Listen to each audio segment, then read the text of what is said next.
Hey guys, welcome back. ఈ వీడియోలో light shop episode 2 గురించి తెలుసుకుందాం. ఎపిసోడ్ 1 ఆల్రెడీ ఎక్స్ప్లెయిన్ చేశాను. చూడని వాళ్ళు ఉంటే లింక్ కామెంట్స్లో ఇస్తాను, వెళ్ళి చూడండి. సో ఇంకా లేట్ చేయకుండా స్టోరీలోకి వెళ్దాం.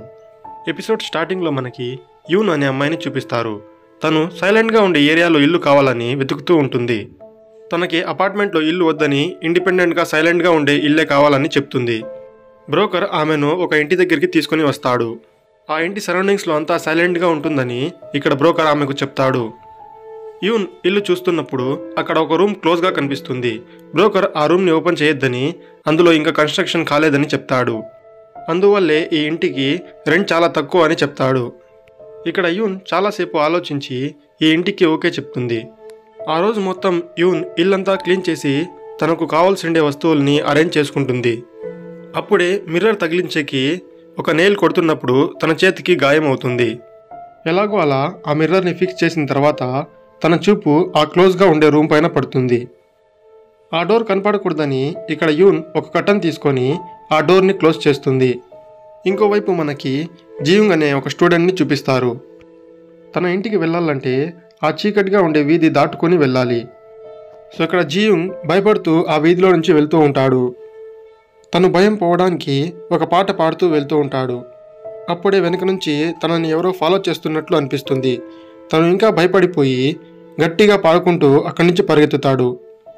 ఇంకోవైపు యూన్ తన ఇంట్లో వర్క్ చేసుకుంటూ ఉంటుంది. అప్పుడే బయట నుంచి జియుంగ్ పాట పాడుకుంటూ వెళ్ళడం తను వింటుంది. ఈ ఏరియా చాలా సైలెంట్గా ఉంటుందని బ్రోకర్ తనతో చెప్పి ఉంటాడు. అది గుర్తుకు వచ్చి ఇక్కడ యూన్ తనని తిట్టుకుంటుంది. ఇంకోవైపు భయపడుతూ జియుంగ్ ఆ లైట్ షాప్ దగ్గరికి చేరుకుంటాడు. తను లైట్ షాప్లోకి వెళ్లకుండా అక్కడి నుంచి వెళ్ళిపోతాడు. ఇంకోవైపు యూన్ తన పని చేసుకుంటున్నప్పుడు ఆ ఇంట్లో లైట్ పాడవుతుంది. అప్పుడే ఇక్కడ ఎవరో యూన్ని బయట నుంచి గమనిస్తున్నట్లు ఒక నీడని మనం చూడొచ్చు. ఆ ఇంట్లో లైట్స్ అన్నీ పాడైపోతూ ఉంటాయి. నెక్స్ట్ డే మళ్ళీ మనకి జియుంగ్ని చూపిస్తారు. సో ఇక్కడ డే టైంలో సీన్స్ ఏమీ ఉండవు, అన్నీ నైట్లోనే ఉంటాయి. ఇక్కడ మళ్ళీ జియుంగ్ ఇంటికి వెళ్ళాలంటే ఆ వీధిని దాటుకొని వెళ్ళాలి. తను మళ్ళీ భయపడుతూ పాట పాడుకుంటూ వెళ్తూ ఉంటాడు. ఇక్కడ సేమ్ ముందు రోజులాగే యూన్ కూడా తన పని చేసుకుంటూ ఉంటుంది.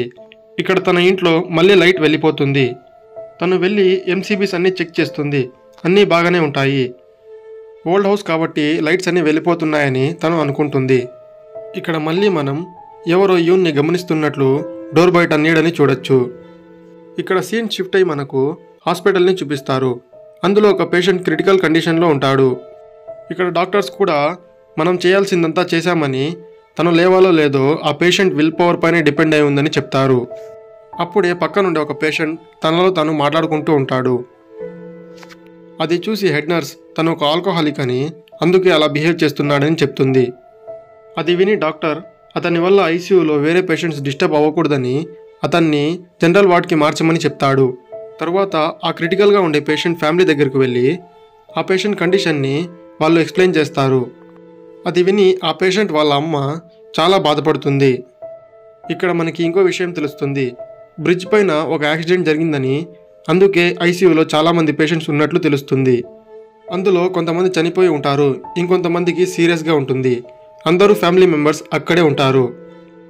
డాక్టర్ ఇక్కడ ఆ పేషెంట్ ఫ్యామిలీ మెంబర్స్కి చెప్పాల్సిందంతా చెప్పి అక్కడి నుంచి వెళ్ళిపోతాడు. ఇంకోవైపు మనకి యూంగ్జీని చూపిస్తారు. తను ఆ పేషెంట్ ఇంకా ఫ్యామిలీ మెంబర్స్ని తలుచుకొని బాధపడుతూ ఉంటుంది. తను వాష్రూమ్లో కూర్చున్నప్పుడు బయట నుంచి ఎవరో పేషెంట్ విల్ పవర్ పైన డిపెండ్ అయినప్పుడు డాక్టర్స్ అందరూ ఏం చేస్తున్నారని అడుగుతుంది. ఇక్కడ యూంగ్జీ ఆ విషయం నాకు కూడా అర్థం కాదని, చిన్నప్పుడు నాకు కూడా ఇలాగే ఒకసారి యాక్సిడెంట్ అయినప్పుడు డాక్టర్స్ నన్ను కూడా ట్రీట్మెంట్ చేసి ఇలాగే చెప్పారని, అప్పుడు మా అమ్మ కూడా ఇలానే బాధపడి ఉంటుందని ఇక్కడ తను కూడా బాధపడుతుంది. అప్పుడే పైనుంచి సడన్గా ఒక స్ట్రేంజర్ తన మీదకు వస్తుంది. నువ్వే నన్ను కాపాడాలని అరుస్తుంది. తన పేరు హీవన్. తనని మేము ఫస్ట్ ఎపిసోడ్లో ఫుల్గా తడిసిపోయి లైట్ షాప్లోకి రావడం మనం చూసాం. ఇక్కడ యాంగ్జీ హీవన్ను చూసి చాలా భయపడిపోతుంది. అప్పుడే అక్కడ పని చేసే ఒక ఆమె వస్తుంది. తను యాంగ్జీని ఏమైంది అని అడుగుతుంది. యాంగ్జీ ఏమీ కాలేదని చెప్పి అక్కడి నుంచి వెళ్ళిపోతుంది. ఇంకోవైపు యూన్ రోజులాగే స్నానం చేసుకొని తన పని చేసుకుంటూ ఉంటుంది. అదే టైంలో రోజులాగే జియుంగ్ భయపడుతూ పాట పాడుకుంటూ బయట నుంచి వెళ్తూ ఉంటాడు. దూరంగా హ్యూంజు కూడా లైట్ పట్టుకొని వెళ్తూ ఉంటుంది. ఇక్కడ జియోంగ్ని చూసి హ్యూంజు భయపడి పారిపోతుంది. ఇక్కడ మనకు సేమ్ టైంలో జరిగే స్టోరీని డిఫరెంట్ పీపుల్ పర్స్పెక్టివ్లో చూపిస్తూ ఉన్నారు. ఇక్కడ యూన్ మళ్ళీ తన వర్క్ చేసుకునేకి కూర్చున్నప్పుడు మళ్ళీ ఆ ఇంట్లో లైట్ వెళ్ళిపోతుంది. ఇంట్లో అన్ని లైట్స్ వెళ్ళిపోయి ఉంటాయి, కానీ ఆ క్లోజ్గా ఉండే రూమ్లో మాత్రం లైట్ వెలుగుతూ ఉంటుంది. తనకి ఆ రూమ్ నుంచి ఏదో మ్యూజిక్ కూడా వినిపిస్తుంది. తను మెల్లిగా ఆ రూమ్ దగ్గరికి వెళ్ళి ఆ డోర్ని ఓపెన్ చేస్తుంది. ఆ రూమ్ మొత్తం ఖాళీగా ఉంటుంది. మధ్యలో ఒక లైట్ వెలుగుతూ ఉంటుంది. అప్పుడే బయట నుంచి జియోంగ్ పాట పాడుకుంటూ వెళ్తూ ఉంటాడు. అది విని యూన్ అక్కడ ఉండే కిటికీని ఓపెన్ చేసి జియోంగ్ని చూసి, రోజు ఇక్కడి నుంచి పాట పాడుకుంటూ వెళ్ళేది నువ్వేనా అని అరుస్తుంది. జియోంగ్ ఇక్కడ యూన్ని చూసి చాలా భయపడిపోయి అక్కడి నుంచి పారిపోతాడు.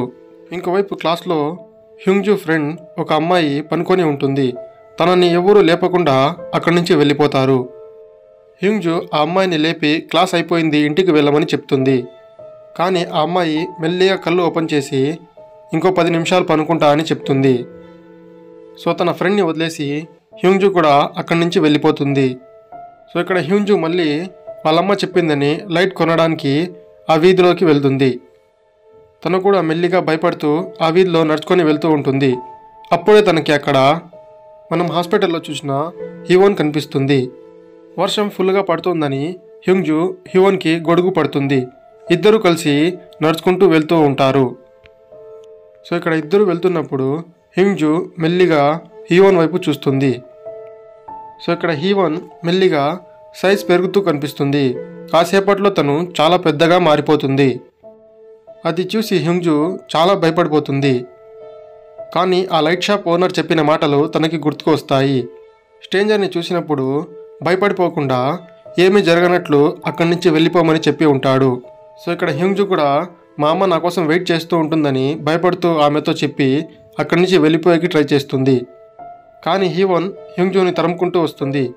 ఇక్కడ హ్యూంజు భయపడిపోయి అరుచుకుంటూ లైట్ షాప్ దగ్గరికి వెళ్తుంది. సో అరుపులు విని ఆ లైట్ షాప్ ఓనర్ బయటికి వస్తాడు. హ్యూంజుని అక్కడి నుంచి వెళ్ళిపోమని చెప్తాడు. సో ఇక్కడ వాన్ తన అద్దాలని తీసి హీవోన్ని అక్కడి నుంచి వెళ్ళిపోమని చెప్తాడు. తనకేదో పవర్స్ ఉన్నట్లు తన మాటలు ఆ స్ట్రేంజర్ విని అక్కడి నుంచి వెళ్ళిపోతుంది. ఇంకోవైపు క్లాస్ రూమ్లో హ్యూంజు ఫ్రెండ్ నిద్రలేస్తుంది. అప్పుడే పక్కన ఒక అమ్మాయి కూర్చుని ఉంటుంది. తను హ్యూంజు ఫ్రెండ్తో ఆ అమ్మాయిని నేను కూడా చూశాను, నువ్వు కూడా చూసావు కదా అని చెప్తుంది.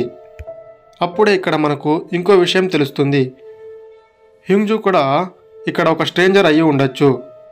సో ఇంతకుముందు హ్యూంజు తన ఫ్రెండ్ని లేపినప్పుడు ఆ ఫ్రెండ్ తనని చూసింది.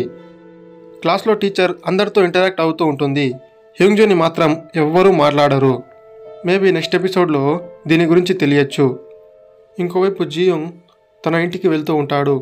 తను ఆ వీధి క్రాస్ చేస్తున్నప్పుడు అక్కడ తనకి తన సూట్ కేస్ తీసుకొని జియోంగ్ కనిపిస్తుంది. తనకి భయం కాబట్టి తను జియోంగ్తో కలిసి ఆ స్ట్రీట్ని క్రాస్ చేద్దామని తనతో వెళ్తాడు. ఇంకోవైపు ఇంట్లో యూన్ స్నానం చేస్తూ ఉంటుంది. అప్పుడే తనకి బాత్రూంలో ఎవరిదో హెయిర్ కనిపిస్తుంది. అప్పుడే తనకి ఆ ఇంట్లో తనతో పాటు ఇంకా ఎవరో ఉన్నట్లు తెలుస్తుంది. అది చూసి యూన్ చాలా భయపడిపోతుంది. బయట జియోంగ్ ఇంకా జియోంగ్ ఆ ఇంటిని క్రాస్ చేస్తూ ఉంటారు. అప్పుడే జియోంగ్ ఈ ఇంట్లో నుంచి ఎవరో అమ్మాయి వచ్చి నాతో మాట్లాడిందని, ఆ అమ్మాయి వెనకాల ఏదో ఎంటిటీ నాకు కనిపించిందని జియోంగ్తో చెప్తాడు. సో ఇక్కడ జియోంగ్ వాళ్ళిద్దరికీ పరిచయం ఉంటుంది అని చెప్పి ఆ ఇంట్లోకి వెళ్తూ ఉంటుంది. ఇంట్లో యూన్ కూడా తనని ఎవరో గమనిస్తున్నట్లు, తనతో పాటు ఏదో ఎంటిటీ ఆ ఇంట్లో ఉన్నట్లు గమనిస్తుంది. భయపడి అక్కడి నుంచి పారిపోయేకి ట్రై చేస్తుంది. కానీ డోర్ లాక్ అయిపోతుంది. తన దగ్గర ఉండే హ్యామర్ తీసుకొని ఆ డోర్ గ్లాసెస్ని పగలగొడుతుంది. అయినా ఇక్కడ డోర్ ఓపెన్ అవ్వదు. బయట ఉండే జియోంగ్ ఆ ఇంట్లోకి వెళ్తూ ఉంటుంది. అప్పుడు జియోంగ్ తనని లోపలికి వెళ్ళొద్దు అని ఆపుతాడు. అప్పుడే మనం ఫస్ట్ ఎపిసోడ్లో చూసినట్లు తన చేతుకుండే నెయిల్స్ రివర్స్లో ఉండడం ఇక్కడ జియోంగ్ గమనిస్తాడు. అది చూసి ఇక్కడ జియోంగ్ చాలా భయపడిపోతాడు. సో ఇక్కడ జియోంగ్ తనతో నువ్వు కూడా నాలాంటి వాడివే అని చెప్తుంది. అలా చెప్తూనే జియోంగ్ అక్కడి నుంచి పారిపోయేకి ట్రై చేస్తాడు. కానీ తన కాళ్ళు విరిగిపోతాయి. కానీ ఎలాగో అలా అక్కడి నుంచి పారిపోయేకి ట్రై చేస్తాడు. తను ఎంత పరిగెత్తినా మళ్ళీ యూన్ ఇంటి ముందరికి వచ్చి ఆగుతూ ఉంటాడు. తను చాలాసార్లు ట్రై చేస్తాడు, కానీ చివరికి ఆ ఇంటి ముందుకే వచ్చి ఆగుతాడు. ఇంకోవైపు ఇంట్లో నుంచి యూన్ కాపాడండి అని గట్టిగా అరుస్తూ ఉంటుంది. బయట జియోంగ్ కూడా కాపాడండి అని గట్టిగా అరుస్తాడు. వాళ్ళిద్దరిని పట్టించుకోకుండా జియోంగ్ తన సూట్ కేసు తీసుకొని అక్కడి నుంచి లైట్ షాప్ దగ్గరికి వెళ్ళిపోతుంది. ఆమెను చూసి ఆ ఓనర్ ఏం కావాలి అని అడుగుతాడు. ఇక్కడ జియోంగ్ సూట్ కేసు నుంచి రక్తం కూడా కారుతూ ఉంటుంది. జియోంగ్ తనకేం కావాలో చెప్తున్నప్పుడే సడన్గా అక్కడికి ఒక పోలీస్ ఆఫీసర్ వస్తాడు. దీంతో ఎపిసోడ్ 2 ఇక్కడే ఎండ్ అవుతుంది. ఎపిసోడ్ 3 కోసం వీడియోని లైక్ చేసి ఛానల్ని సబ్స్క్రైబ్ చేసుకోండి. తిరిగి మళ్ళీ నెక్స్ట్ వీడియోలో కలుసుకుందాం.